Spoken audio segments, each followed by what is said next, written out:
The changes that I've been hearing most are driven by the advertiser requests of them, and the real driver of that is consumer behavior change, right? So video is now consumed across a variety of platforms, a variety of devices, and it's up to the consumer when, where, and how they're going to do that.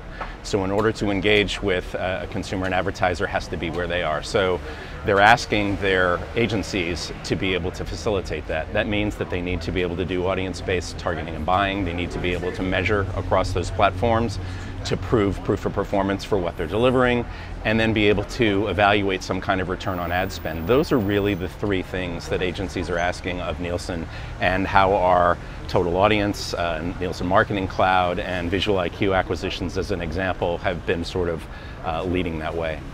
And what's the perception? Nielsen is such a huge player and it's been around for many, many years. There's a perception that it's just a panel, people with a funny box, and that's limited. So what is the perception right, wrong? So I'm glad you asked that, because there are panels, they're gold standard, they're audited by the MRC. We have auditors from Ernst Young in our operations center in Tampa that are there all the time, they're embedded. I think what it does is it provides a level of quality and performance that you can't get other places.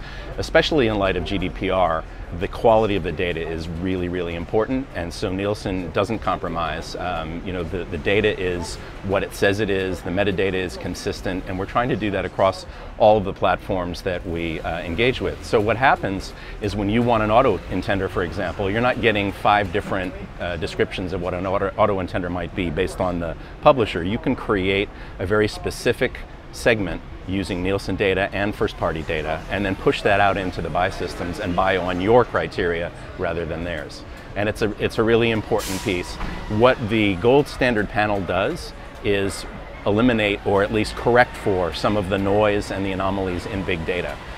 Data by itself is not useful. It's the insights you can glean from the data, and the insights that you can glean from good data are far superior to just lots of records. So the size of a data set is not necessarily the be-all and end-all of its value.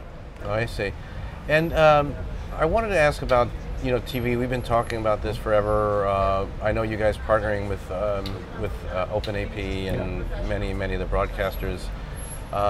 Then give us your thoughts about sort of the opportunities for the programmers, content creators, owners to connect with audiences. We hear a lot about it subsequent to the AT&T merger. We hear a lot of focus that TV is getting more addressable or more targeted, and how do you see that, and how do you see the role of Nielsen? Content really is king, right? And I think the AT&T acquisition of Time Warner is proof of that.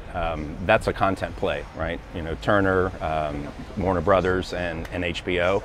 Those are the programs, that's the premium content that consumers are chasing. And so when a media owner is trying to engage with people, it becomes more and more distributed. So there are people that are no longer watching 3 channels. They're watching content across a variety of platforms and a variety of devices. And so what Nielsen is trying to do is facilitate that by providing the insight from where people are watching through our measurement across platforms, and then taking that data and enabling people to marry it with their first-party data to create custom segments beyond just syndicated segments that exist in third-party data, so that you can really go after the people that you're interested in.